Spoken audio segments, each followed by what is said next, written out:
আসসালামু আলাইকুম। সঞ্চয়পত্র সম্পর্কিত প্রায়শ জিজ্ঞাসিত প্রশ্নাদির উত্তর আজকের পর্ব ১।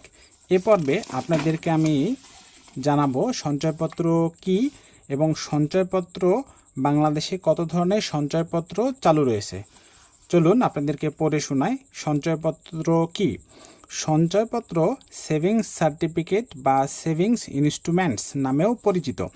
সঞ্চয়পত্র হল গণপ্রজাতন্ত্রী বাংলাদেশ সরকার কর্তৃক পরিচালিত একটি বিনিয়োগ প্রকল্প, যা হতে সময়ে সময়ে মাসিক, ত্রৈমাসিক, মেয়াদান্তে মুনাফা এবং মেয়াদান্তে আসল পরিশোধ করা হয়ে থাকে।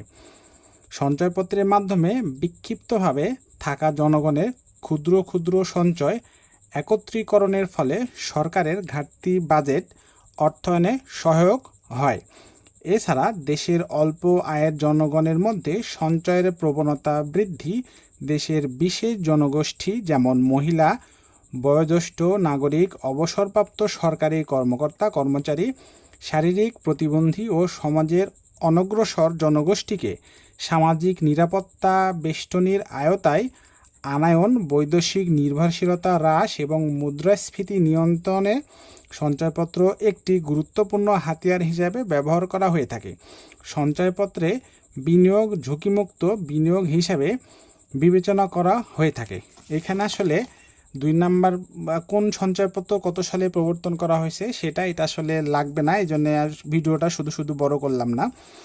চলুন এখানে আপনাদেরকে দেখায় যে বর্তমানে কয়টি সঞ্চয়পত্রের প্রকল্প চালু রয়েছে, কি উক্ত সঞ্চয় প্রকল্পের মেয়াদ কত। বাংলাদেশে 4 ধরনের সঞ্চয়পত্র চালু আছে। ১. 5 বছর মেয়াদি বাংলাদেশ সঞ্চয়পত্র, এর মেয়াদ 5 বছর। ২. পরিবার সঞ্চয়পত্র, মেয়াদ 5 বছর। 3 মাস অন্তর মুনাফা ভিত্তিক সঞ্চয়পত্র, মেয়াদ 3 বছর। এবং 4 নাম্বারটা পেনশনার সঞ্চয়পত্র, মেয়াদ 5 বছর। প্রথম পর্ব এখানেই শেষ।